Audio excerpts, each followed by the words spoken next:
Hello students, आज हमें करनी है मैथ्स की वर्कशीट नंबर 19 यानी कार्यपत्रक संख्या 19। और आज की हमारी वर्कशीट का टॉपिक है pair of linear equation in two variable. Last worksheet में भी आपने यही चैप्टर स्टार्ट किया था। आज हम इसकी कंसिस्टेंसी और इनकंसिस्टेंसी के बारे में जानेंगे, यानी दो चर वाले रैखिक समीकरणों के जो युग्म हम पढ़ेंगे वो संगत है या असंगत, आज हम इसके बारे में पढ़ेंगे और जानेंगे। तो चलो स्टार्ट करते हैं आज की वर्कशीट। तो देखो बेटा, यहाँ पर आपको सबसे पहले ग्राफिकल रिप्रेजेंटेशन दिख रही होगी लाइंस की। यही टॉपिक आपने लास्ट वर्कशीट में भी समझा था, मैंने वहाँ पे भी आपको समझाया था। ग्राफिकल रिप्रेजेंटेशन में इंटरसेक्टिंग लाइन किसको बोलते हैं, यानी प्रतिच्छेदी रेखाएं किसको बोलते हैं, जब भी लाइन ऐसा क्रॉस बनाती हैं, ऐसा, ठीक है। इंग्लिश का अल्फ़ाबेट जैसे एक्स होता है ना, जब भी दो लाइन आपस में ऐसे एक दूसरे को काटेंगी तो वो एक बिंदु पर प्रतिच्छेद करेंगी, एक बिंदु पर एक दूसरे को इंटरसेक्ट करेंगी, काटेंगी। ऐसी लाइंस को हम बोलते हैं इंटरसेक्टिंग लाइंस, ठीक है। इसके बाद अगली टाइप ऑफ लाइंस है कोइंसिडेंट लाइन। कोइंसिडेंट का मतलब जब एक लाइन दूसरी लाइन के जस्ट ऊपर, यानी दूसरी लाइन भी इसी के ऊपर बन रही हो, तो उसको हम बोलते हैं कोइंसिडेंट लाइन, यानी संपाती रेखाएं। ऐसी सिचुएशन में बेटा आप कोई भी एक पॉइंट, एक बिंदु लोगे, वो पॉइंट दोनों ही लाइन के ऊपर होगा, क्योंकि एक के ऊपर एक है दोनों लाइन, ठीक है। ये होती है संपाती रेखाएं। अगली तरीके की रेखाएं हैं आपकी पैरेलल लाइंस, यानी कि समांतर रेखाएं, जैसे कि रेल की पटरी होती है। ये दो ऐसी रेखाएं होती है जो कभी भी आपस में एक दूसरे को नहीं काट सकती, ठीक है। ये टॉपिक आपने पहले भी पढ़ा था। इसी के साथ साथ यहाँ पर देखो एक स्टैंडर्ड फॉर्म, यानी एक मानक रूप दे रखा है। ये this is the standard form of equation, यानी दो चर वाले रैखिक समीकरणों का मानक रूप। ये भी आपने लास्ट वर्कशीट में पढ़ा था। a1x plus b1y plus c1 equal to 0, और दूसरा a2x plus b2y plus c2 equal to 0। कुछ भी नहीं है बेटा, ये जो आपकी दो समीकरण यानी दो इक्वेशंस दे रखी होंगी ना, उसमें से a, b और c की वैल्यू को कैसे लिखना है उसके बारे में है ये। जब आप क्वेश्चंस करेंगे तो भी आपको समझ आ जाएगा। अब इसके बाद सबसे मेन चीज़ जो आपने आज की वर्कशीट में याद रखनी है और याद करनी है क्वेश्चंस करने के लिए, बहुत इंपॉर्टेंट है, वो है ये टेबल जो ये बना हुआ है। This table is very important. इसको आप याद करोगे तो आपके 1 मार्कर क्वेश्चन, 2 मार्कर क्वेश्चन बहुत ईजिली हो जाएंगे। तो सबसे पहले समझते हैं व्हाट इज दिस टेबल। तो देखो, जब भी हम सॉल्यूशन निकालते हैं, यानी एक्स और वाई की वैल्यूज निकालते हैं, तो हमारे जो सॉल्यूशन है ना वो दो तरीके के हो सकते हैं, या तो वो कंसिस्टेंट हो या वो इनकंसिस्टेंट होगा, यानी संगत होगा या असंगत होगा। अब इसको ध्यान कैसे रखना है आपने, जो भी आपकी ये लाइन है, अगर वो आपस में एक दूसरे को काट रही हैं, अगर वो सॉल्यूशन दे पा रही हैं, तो वो आपकी कंसिस्टेंट है यानी संगत है। अगर उससे सॉल्यूशन नहीं मिल रहा, उससे आंसर नहीं मिलेगा, तो वो आपकी इनकंसिस्टेंट है यानी असंगत है। इसको कैसे हम समझेंगे, सबसे पहले आप a1 अपॉन a2 की वैल्यू निकालोगे। अगर वो वैल्यू हमारी b1 बटा b2 यानी b1 अपॉन b2 की इक्वल नहीं आ रही, तो आपकी लाइंस कैसी होंगी, आपकी जो लाइन आप ग्राफ की बनाओगे, बिना ग्राफ बनाए बताना है आपको ये, तो आप सिर्फ वैल्यू देखकर बता सकते हो कि आपकी जो लाइंस है ना वो इंटरसेक्टिंग लाइन होंगी, यानी प्रतिच्छेदी रेखाएं होंगी। और आपको पता है प्रतिच्छेदी रेखाएं एक बिंदु पर एक दूसरे को काटती है, सिर्फ और सिर्फ एक बिंदु पे। तो इसीलिए जो सॉल्यूशन है वो कैसा होगा, अद्वितीय हल, यानी कि यूनिक सॉल्यूशन, यानी हमें सिर्फ और सिर्फ एक ही आंसर मिलेगा जो कि यूनिक होगा, अद्वितीय होगा, ठीक है। अगली कंडीशन हमें क्या याद रखनी है कि हमारा a1 बाय a2 बराबर हो b1 बाय b2 के, और वो भी बराबर हो c1 बाय c2 के। यानी ये सारी वैल्यूज़ अगर मेरी बराबर आ गई तो मेरी लाइंस जो होंगी, बिना ड्रॉ करे, बिना ग्राफ बनाए, मैं बता सकती हूँ कि लाइंस कैसी बनेगी, कोइंसिडेंट लाइन यानी संपाती रेखाएं। और संपाती रेखाओं में भी देखो, एक लाइन ये है, एक इसी के ऊपर है। अब कोई भी एक पॉइंट मैं लूँ, वो दोनों लाइंस के ऊपर मुझे मिलेगा ना। तो कोई भी एक पॉइंट अगर मुझे दोनों लाइन के ऊपर मिल गया, तो यानी वहाँ पर मुझे सोल्यूशन मिल गया, मुझे हल मिल गया दो लाइंस का। तो यानी यहाँ पर ऐसे इतने एक एक करके मैं कितने मर्जी पॉइंट ले सकती हूँ, तो यहाँ पर होंगे इन्फानाइट सॉल्यूशन, यानी कि अनंत हल। अब जैसे ही ये हल मिल गया, सॉल्यूशन मुझे मिल गए, तो मेरा जो आंसर है वो क्या होगा, कंसिस्टेंट सॉल्यूशन के लिए, यानी कि मेरा आंसर संगत हल के लिए आएगा। तो जब भी आपको हल मिल रहे हैं, जब भी आपकी सॉल्यूशन आपको मिल रहा है ग्राफ पे या फिर इस फॉर्मूला के थ्रू, तो वो आपका कंसिस्टेंट सॉल्यूशन है। तीसरा जो है वो है आपका पैरेलल लाइन। अब उसके लिए आपकी कंडीशन क्या है, a1 बाय a2 बराबर होगा b1 बाय b2 के, लेकिन ये वैल्यू c1 बाय c2 के बराबर नहीं होगी। तो आपकी लाइंस कैसी होंगी, पैरेलल लाइंस, यानी कि समांतर रेखाएं। और कोई सोल्यूशन नहीं होगा, क्योंकि आपको पता है समांतर रेखाएं कभी एक दूसरे को नहीं काटती। जब रेखाएं एक दूसरे को काटेंगी ही नहीं तो वहां पर कोई कॉमन बिंदु, कोई कॉमन पॉइंट आपको नहीं मिलेगा। इसका मतलब आपके पास नो सोल्यूशन आएगा, कोई हल नहीं आएगा आपके पास, और आपकी जो रेखाएं हैं वो कैसी होंगी, असंगत रेखाएं, यानी इनकंसिस्टेंट सॉल्यूशन। अब इस टॉपिक को अच्छे से समझने के लिए हम कुछ एग्जांपल्स यहाँ नीचे दिए गए हैं उसको सॉल्व करना सीखते हैं।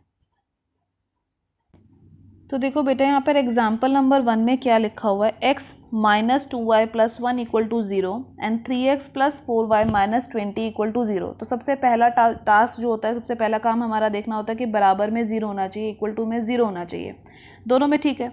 अब इसकी वैल्यूज़ को कंपेयर करो, यानी x के साथ लिखे हुए नंबर को लिख लो। x के साथ यहाँ कुछ नहीं था तो 1 है, तो 1/3 मेरी a1/a2 की वैल्यू आ गई।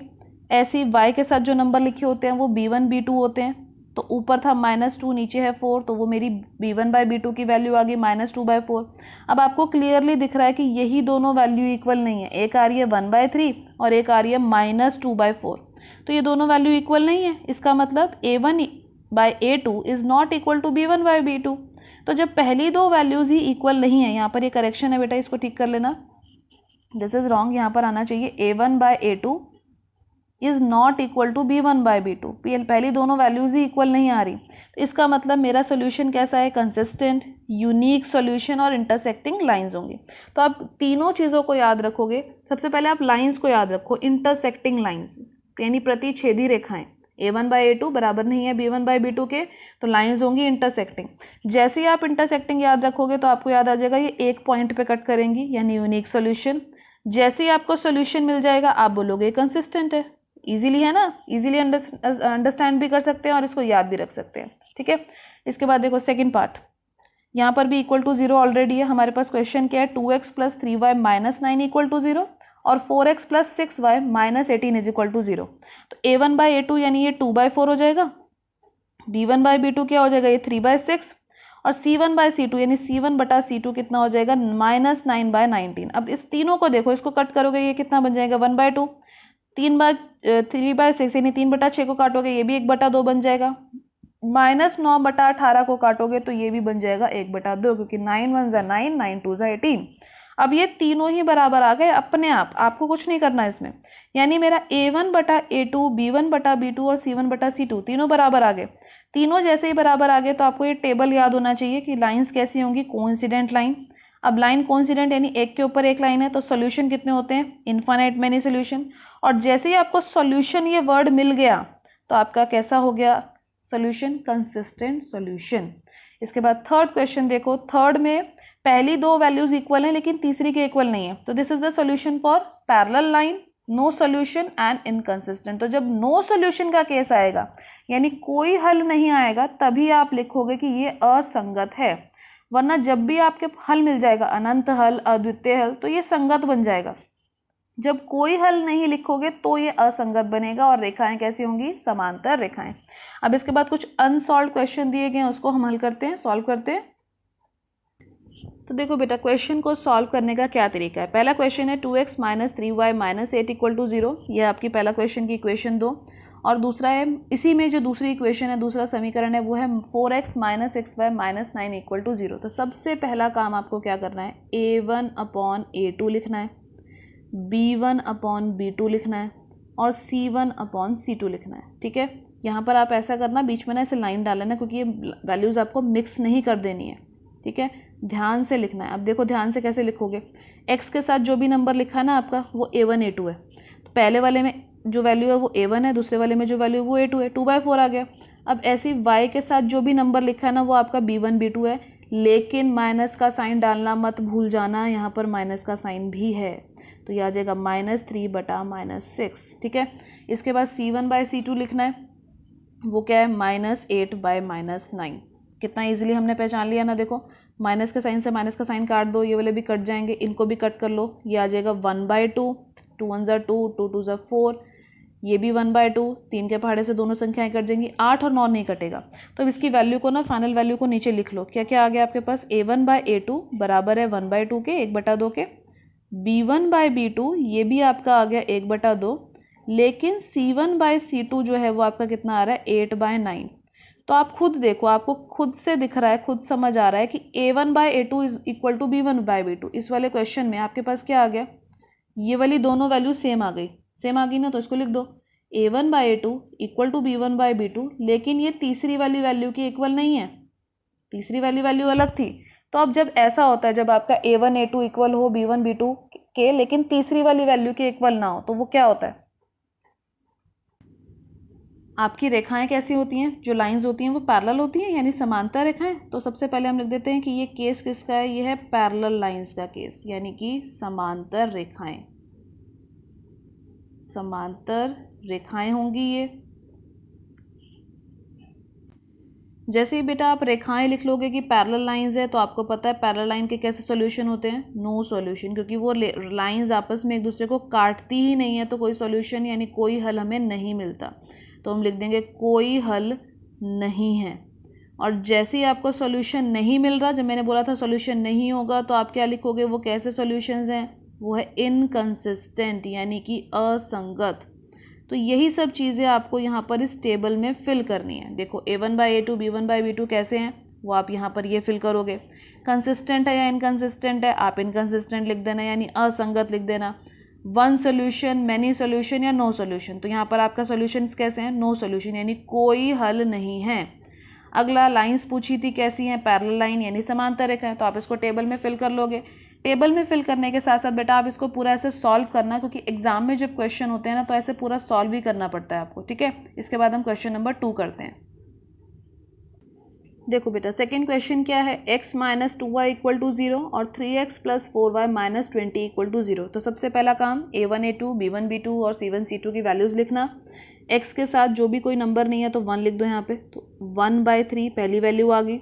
नेक्स्ट में आ गया -2/4, क्योंकि y के साथ जो भी नंबर लिखा हुआ है वो मेरा क्या है, b, तो -2 और 4। अब c के लिए ध्यान से देखो, इसके पास c है ही नहीं, तो यहाँ क्या हो जाएगा, ये 0, तो यानी c की वैल्यू, C1 की वैल्यू 0 और C2 की वैल्यू -20।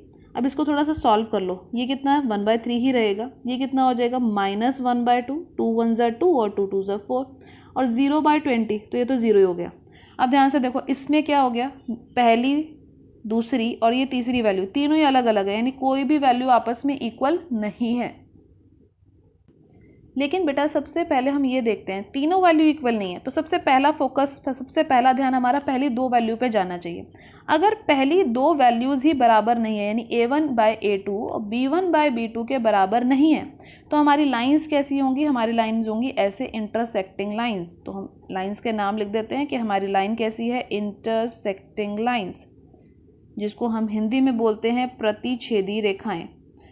तीसरी वैल्यू भी बराबर नहीं है, लेकिन जो हमारा फॉर्मूला है वो दो ही वैल्यूज़ पर आ जाता है, A1/A2 और B1/B2 पे। अगर वही बराबर नहीं है तो हम डायरेक्टली लिख सकते हैं। और सॉल्यूशन कैसा होता है हमारा, यूनिक सॉल्यूशन, हिंदी में जिसको हम बोलते हैं अद्वितीय हल। अद्वितीय का मतलब जिसके जैसा दूसरा नहीं होगा, तो सॉल्यूशन लिख देते हैं अद्वितीय हल। इसके बाद हमसे पूछा गया था संगत होगा या असंगत, तो जैसे ही मुझे सॉल्यूशन मिल गया, हल मिल गया, तो ये तो संगत ही होगा, तो it means it is consistent. Second part भी सॉल्व हो गया। इसके बाद थर्ड पार्ट सॉल्व करते हैं। थर्ड क्वेश्चन देखो बेटा क्या है, x + y = 6 and 2x + 2y = 12, यानी x जमा y बराबर है 6 के और 2x जमा 2y बराबर है 12 के। सबसे पहला ध्यान बेटा, क्वेश्चन पढ़ते ही आपके पास ये जाना चाहिए कि दोनों ही नंबर में बराबर 0 नहीं है। ये सबसे इम्पॉर्टेंट चीज़ है, बराबर में 0 होना चाहिए था, तो इसको पहले मुझे लिखना पड़ेगा बराबर है 0 करके, यानी इस 6 को भी यहाँ लाना पड़ेगा और इस 12 को भी। तो पहला समीकरण, पहली इक्वेशन क्या बन जाएगी, x + y - 6 बराबर है 0 के, ठीक है। उधर y 6 प्लस का था, इधर आके माइनस हो जाएगा। ऐसे ही दूसरी इक्वेशन क्या हो जाएगी, 2x + 2y - 12 - 12 बराबर है 0 का। ये जब तक आप नहीं लिखोगे आपका क्वेश्चन गलत रहेगा, ठीक है। इसको लिखने के बाद आप अपनी वैल्यूज़ को लिखना स्टार्ट करोगे। अब इसके बाद मुझे वैल्यूज़ किस किस की चाहिए थी, ABC यानी A1/A2 B1/B2 और C1/C2 की। यहाँ कुछ नहीं था x के साथ, मैंने 1 लिख दिया। अब देखो x के साथ लिखी हुई वैल्यूज़ क्या होती हैं, A1/A2, y के साथ लिखी हुई वैल्यूज़ क्या होती हैं, B1/B2। अब यहाँ पर भी y के साथ कुछ नहीं है तो मैं 1 लिख देती हूँ ताकि मुझे B1/B2 मिल जाए। ये मेरा B1 हो जाएगा, ये वाला 1। नेक्स्ट वैल्यू हमें देखनी है C1 और C2, तो this will be our value for C1 and C2। तो वैल्यूज पुट करें फटाफट से। देखो A1/A2 कितना हो जाएगा यहाँ से 1/2, अगेन B1/B2 भी 1/2 और C1/C2 हो जाएगा -6/12। इसको तो आप कैंसिल नहीं कर सकते, ये पहले से ही हमारी स्टैंडर्ड फॉर्म में लिखा है 1/2 कट नहीं होगा, लेकिन ये वैल्यू कट हो सकती है -6 एंड -12। पहले सबसे पहले माइनस के निशान से माइनस का निशान कट जाएगा, 6 × 6, 6 कम 6, 6 दूनी 12। तो आपका तीसरी वैल्यू भी आ गई 1/2। तो अब देखो ध्यान से, तीनों वैल्यू आपको क्लियरली दिख रही हैं, इक्वल है। तो जब तीनों वैल्यूज़ इक्वल होती हैं तो लाइंस कौन सी होती हैं? लाइंस होती हैं आपकी कोइंसिडेंट लाइंस। तो लिख देते हैं हम कोइंसिडेंट लाइन, जिसको हम बोलते हैं समपाती रेखाएं हिंदी में। अब आपको जब तक वो फॉर्मूला याद नहीं होंगे ना, जो टेबल मैंने अभी आपको वर्कशीट की स्टार्टिंग में बताया, तब तक आप ये क्वेश्चंस नहीं कर पाओगे। तो आज की वर्कशीट में सबसे इंपॉर्टेंट ये फॉर्मूलाज हैं। आप सबसे पहले इस फॉर्मूलाज को याद करो कि कब आपकी लाइंस इंटरसेक्टिंग होगी, संपाती होंगी, या कब आपकी लाइंस कैसा रोल प्ले करेंगी। ठीक है, संपाती रेखाएं का मतलब समझो कि एक के ऊपर एक रेखाएं हैं, तो कितने ही मर्जी सोल्यूशन मिल जाएंगे, यानी यहाँ पर इनफाइनाइटली मैनी सॉल्यूशंस होंगे। ठीक है, जिसको हम बोलते हैं अनेक हल या अनंत हल, कुछ भी हो सकता है दोनों में से। और जैसे ही मुझे हल मिल गया, मुझे सॉल्यूशन मिल गया, तो मेरा आंसर क्या होगा? कंसिस्टेंट, यानी कि संगत। तो आज की वर्कशीट के क्वेश्चंस यहाँ फिनिश होते हैं। आज की वर्कशीट के क्वेश्चंस की प्रैक्टिस कीजिए। एनसीईआरटी में इससे रिलेटेड जो भी और क्वेश्चंस हैं, उन सब की भी आपने प्रैक्टिस ज़रूर करनी है। आज की वर्कशीट में जो ये टेबल आपने सीखा है, इसको अच्छे से लर्न कर लीजिए। बहुत इंपॉर्टेंट क्वेश्चंस आपके इसमें एग्जाम में आएंगे, एमसीक्यू की फॉर्म में भी और सॉल्व करने की फॉर्म में भी हो सकते हैं, क्योंकि आपकी असेसमेंट वर्कशीट दोनों तरीके से आती है ना, सब्जेक्टिव भी और एमसीक्यू भी। तो जो भी आपकी असेसमेंट वर्कशीट्स आगे आएंगी, उनमें डेफिनेटली इस वर्कशीट के क्वेश्चंस ज़रूर होंगे। तो आज की वर्कशीट की वीडियो अच्छी लगी हो तो अपने फ्रेंड्स के साथ लाइक और शेयर करना मत भूलिएगा। मेरे चैनल पर पहली बार आए हैं तो चैनल को सब्सक्राइब कर लीजिए, ताकि आपको अगले आने वाली वीडियोज़ की नोटिफिकेशन टाइम से मिल सके। Thank you for watching.